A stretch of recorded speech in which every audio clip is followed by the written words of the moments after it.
Hey everyone, welcome back to Gamers Xtreme. I'm Glacier928, and with me I have the design producer of Borderlands 2, Randy Varnell. Hey, good to be with you. Great to have you here. First off, we just got a chance to finally play Borderlands 2. Awesome. Very impressed, been a huge fan since the first game. So what can you tell us? What were some differences in terms of the first game? What did you guys see in the first game that you wanted to improve on the second game?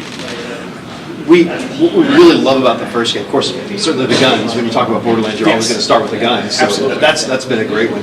And you look at the things that were really cool and strong about the guns in the first game. You know, you have a lot of them. You have a lot of variety in them, and then you have the manufacturers. So one of the big things you got to see in the demo is the guns, both visually and the variety of play style. There's more options. So you have some pretty radical differences.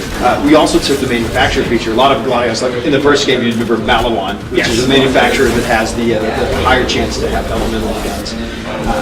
Now, not only do they still have the elemental chance in that, but they're brightly colored. You're visually seeing, if you see a Malawan on the ground in a second, you're going to know it's a Malawan. Okay. But even in that, taking that, we wanted more and more variety in the manufacturers. So we've added a couple, we've mixed a couple around, and we're giving a few even stronger identity. So one of my favorite ones is we have actually Bandit-made weapons this time. You actually see a Bandit logo where the manufacturer logo is now. And the Bandit guns are hysterical. I don't know if you actually got one. I think there's one or two that you got to play with. I think one was called Overgun, I believe. Overgun, yeah. The Bandits, you saw the Bandits in the first Borderlands, and they're the ones who build the kind of the shanty towns out of whatever they found in Pandora, right? Right. Well, they've applied the same kind of logic, if you will, to the guns themselves. So when you find a Bandit gun, it literally is barely held together with duct tape and spit and screws and all that. And they're neat because they're these exactly what you'd expect from a bandit weapon. They have got spikes and bits and nasty parts on them. They have huge clips. So you found a bandit gun, it's going to shoot forever. I found one that had, I think, a minigun barrel on it and a couple of guns. And you can shoot it for like 20 or 30 seconds. You might not hit much. They're really inaccurate. They rattle as they shake and all that. But you can find these really great guns to suit different play styles. And so when we really looked at what we wanted to do with the second game, it's taken some of the things that were our favorite features of the first game and really just exploring and exploiting them as far as we can go. Creature variety is another. You saw some really cool things, I think, in the demo. One of the great things, you saw the loaders, which are the robots that come around. You can shoot bits and parts off of them, so you can actually shoot arms off of them, and even the legs off of them, and they still crawl at you and attack you. But you notice there's a really neat relationship between the loaders, the guys on the ground. And several different varieties. You have the ones that had the spinning arms. They were ricocheting my bullets. Yeah. Me. I was like, wow, okay. So you really exploit like some of that great tactical play. Where do you shoot them? Or in co-op, you have one guy distract them, and another guy run around behind him and shoot him. You also notice the surveyors, the flying kind of satellite robots, who will actually come and heal loaders. So you have this neat thing that you can shoot the arms off a loader, but if you don't tend them, you don't put them down, the surveyor can come and redigistruct an arm back on them, repair them, and they're back up in a fight. So you're going to see a lot more life and interactivity behind the creatures of Pandora this time around. The loaders, you saw the stalkers, which were the kind of winged guys that crawl around the ground, but they actually turn invisible for times. So yes, that happened to me, and I was like, wait, where'd they go? And I was trying to look around, and sure enough, very much usually find them about the time they're pouncing on your face.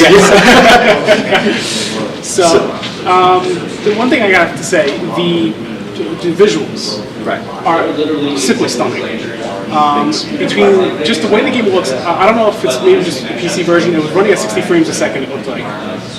Now, I don't know if that's going to be the same for the consoles as well, or if the consoles will be doing 30 frames a second as opposed to the PC doing 60. I'm not sure. We have definitely enhanced the performance on the consoles and the PC this time. So we're still a little early in development, so we'll see what it is. But as you can see, I mean, the results are pretty good right now. We're definitely having improved performance and frame rate and all that. But we have, not only in the quality of the tech behind the visuals, but one of the things you've seen, especially when you get played today with the demo, is we tried to bring out more of Pandora this time. So Pandora, this fictional planet, has a lot of diverse climates and regions and all that. The first game, you spent a lot of time, in areas with the bandits, and as the game progressed, you got to see some different ones. There's a little greenery and some snow right and all that. Yes.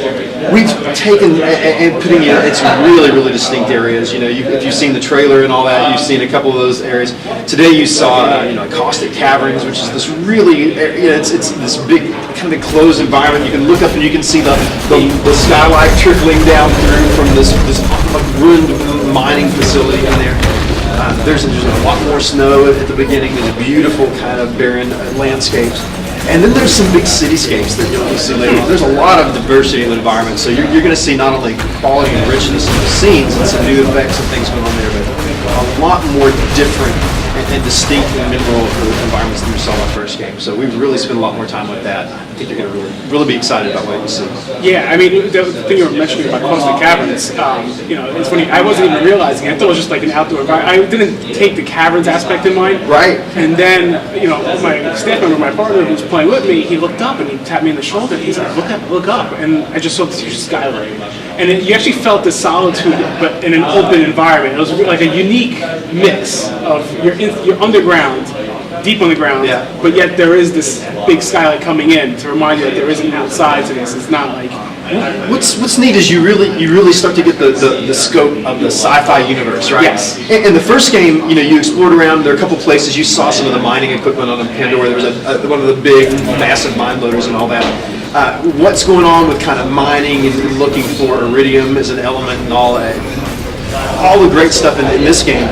You really understand that mining in a sci-fi universe is huge. There's a big scope, and there's actually, you went to look for the vault in the first game, and your antagonist this game, Handsome Jack, which you saw him a little bit in the demo. He talked to you a little bit, and he's featured in the trailer. He is wielding the might of the Hyperion Corporation, one of the manufacturers, they actually have weapons now, to really exploit Pandora's resources. And he's hunting for vaults in a way that you never did the first game. The first game you were looking for, it's this great treasure hunt adventure.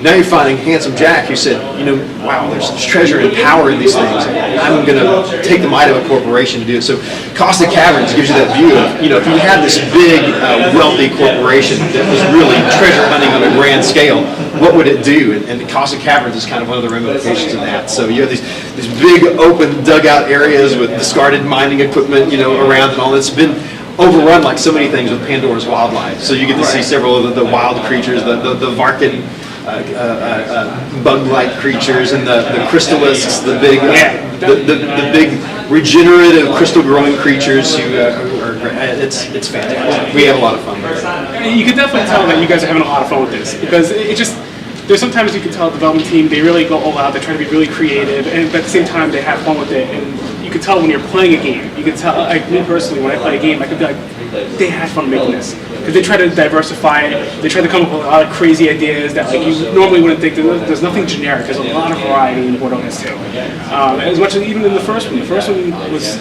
just a lot of variety. It was fresh, it was unique, it was different. And with you guys at the sequel, it looks like you're like, all right, we created this brand new IP, and it became a huge hit.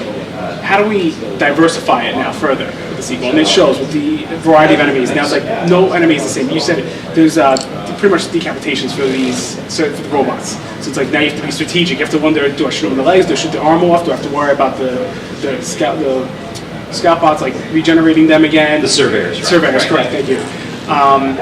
But yeah, it definitely shows that you guys are putting a lot into this game. And this is the pre-alpha, and visual, just everything in the game looked like almost a final build. I was very, very impressed.